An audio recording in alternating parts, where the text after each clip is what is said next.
What's up, Airsofters? Today, for our very first use of force field review, we are going to be taking a look at Evolution Airsoft in Laurel Hill, Florida.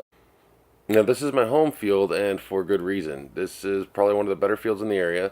Up on the screen right now, you got their Facebook page, and this is basically where they host all their game information.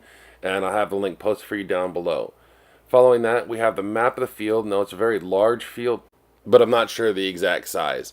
It is several acres. I know it does take about 5 minutes to go from one side of the field to the other at a leisurely stroll, so I want to guess it's somewhere in the 15 acre to 20 acre size. But most of it is wooded with a central CQB area, and then you have a kill house on the south end of the field. Now, the backstory to this field, from what I understand, was previously it was called Warrior Base Airsoft, and it was run by another group of people. When that field was shut down for various reasons, the current owners had taken over and renamed it Evolution Airsoft.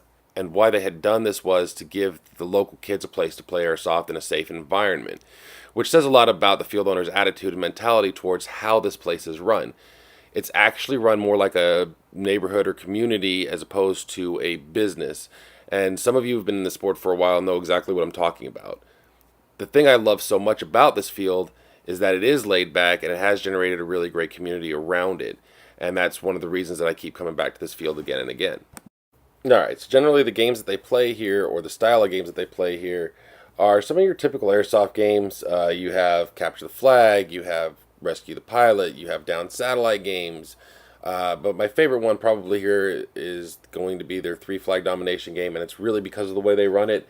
A lot of times you go to an airsoft field and people do the domination game, but what I found different, and this is the first place that I've personally seen it, is that they will have radios at the various flag stations. So it's not just raise your flag color and hope the refs catch it.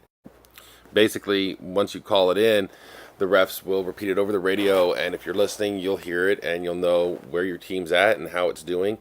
And the game will run for a full 25 minutes or until all 3 flags are captured. It's actually a lot of fun. And then with their down pilot game, the last couple times I played it, he would be in the kill house, and you're having to breach the kill house, grab the pilot, and run off into the woods. So they get creative with some of your standard games, and it's very, very enjoyable. And now that we've talked about the games, we'll talk about some of their amenities. Now, they do have an on-site porta potty, which is pretty standard with a lot of outdoor fields. They do have a very small covered staging area, but unless you're there super early, really count on staging out of your car. So you're going to want to bring your own tent and some chairs or something for shade. The parking area is shaded because of the trees, but as the sun moves, shade disappears from certain spots and comes up in other ones. So honestly, if you want to be the most comfortable, I'd bring my own canopy, which I do. I also bring your own food and water. They don't have anything like that on site.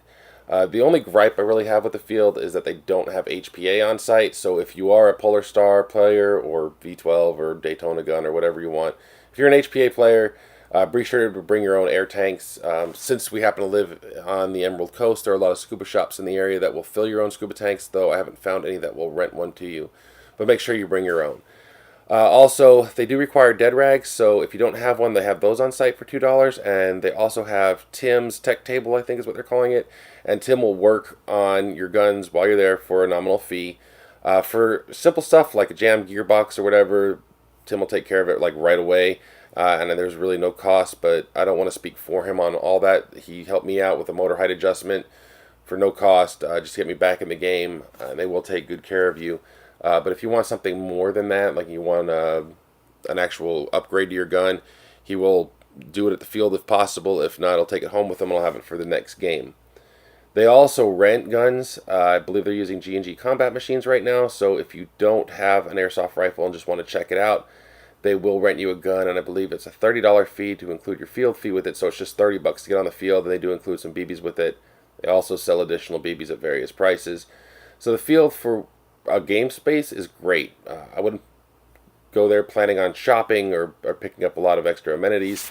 But again, for the games, this is one of my favorite places to go. I absolutely love this field.